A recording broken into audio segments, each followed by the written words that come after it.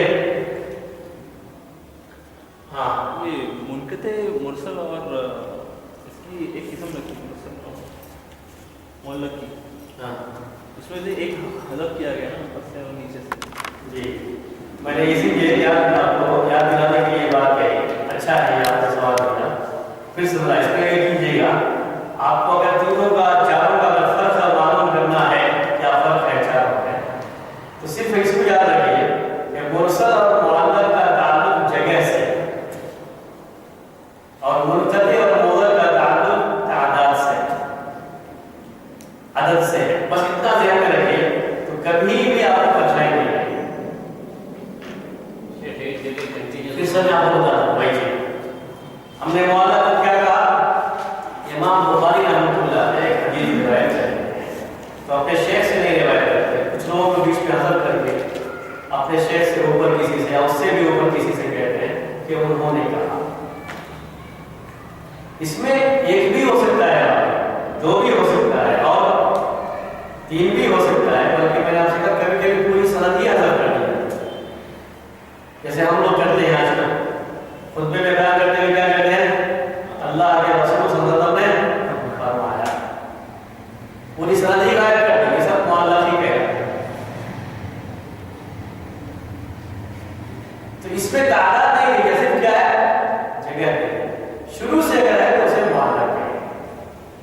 مرسل میں جگہ ہی دیکھی جاتی ہے کہ اس میں آخر سے ہوتا ہے، تو اللہ کے رسول صلی اللہ علیہ وسلم سے روایت کرنے والے تابعی ہوتے ہیں۔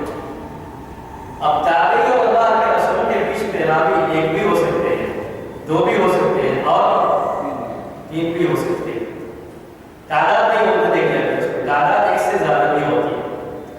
منقطع میں اصل تعداد دیکھی جاتی ہے، سند کے کسی بھی حصے میں جگہ نہیں دیکھنی ہے، کسی بھی حصے میں صرف ایک ہی راوی کو حذف کیا گیا ہے تو اسے منقطع کہتے ہیں، اس حدیث کی سند منقطع ہے۔ اگر دو ہے یا دو سے بھی زیادہ ہے اور ایک ہی جگہ سے حذف کر دیے گئے ہیں تو اسے معضل کہتے ہیں، تعداد کے لحاظ سے اسے معضل کہا جاتا ہے۔ معضل کے معنی سے میں بھی بولتے ہیں بہت مشکل چیز، بہت پریشانی کی چیز، تو کہا جاتا ہے کہ اگر سند کے ایک ہی جگہ سے آپ دو تین تین راوی کو حذف کر دیے ہوں تو تحقیق کرنے میں بڑی پریشانی ہوتی ہے، اسی لیے اسے معضل کہا ہے۔ بڑی پریشانی ہوتی ہے تحقیق کرنے میں، معلوم کرنا بیچ میں کون ہے، کیا ہے، کہاں سے ہوئے، حذف کیا گیا، یہ کیسے راوی ہے، تو تحقیق کرنے میں بڑی دقت پیش آتی ہے، پریشانی ہوتی ہے، اسی لیے اسے معضل کہتے ہیں۔ عربی میں معضل کے معنی یہی ہے۔ اب اتنا اگر آپ کو یہ ہے تو میں آپ کو کچھ شکلیں جس میں آپ کو ایک دوسرے سے ملنے کا مسئلہ ہوتا ہے وہ بتا دوں۔ چونکہ معلق اور مرسل دونوں کا تعلق جگہ سے ہے اور دونوں میں جگہ اپوزٹ ہے، اس لیے دونوں کبھی ایک ساتھ نہیں آ سکتے، یعنی کبھی ایسا نہیں ہو سکتا کہ حدیث معلق بھی ہو اور مرسل بھی کبھی نہیں ہو سکتا، دونوں ساتھ میں نہیں آ سکتے۔ آپ کو غور سے سوچ کر لیجیے، آرام سے سوچ لیجیے، چونکہ یہ اپوزٹ ہے، جگہ دیکھنا ہے اور وہ بھی شروع اور آخر، تو شروع سے حذف ہے تو اسے معلق کہیں گے، آخر سے ہے تو مرسل کہیں گے، دونوں جمع نہیں ہوتے۔ اسی طریقے سے منقطع اور معضل دونوں کا تعلق تعداد سے ہے، ایک ہے تو منقطع کہتے ہیں اور ایک سے زیادہ اگر ایک ہی جگہ سے ہے تو اسے معضل کہتے ہیں۔ یہ اپوزٹ ہو گئے، تعداد کے لحاظ سے اپوزٹ ہو گئے، دونوں کبھی اکٹھا نہیں ہو سکتے، یعنی ایک ہی حدیث کو آپ کہیں گے کہ منقطع بھی ہے اور یہی معضل بھی ہے، یہ کبھی نہیں ہو سکتا۔ لیکن یہ ہو سکتا ہے کہ حدیث معلق ہو اور منقطع ہو سکتا ہے۔ کب ہوگا یہ؟ جب شروع سے صرف ایک ہی راوی کو حذف کیا،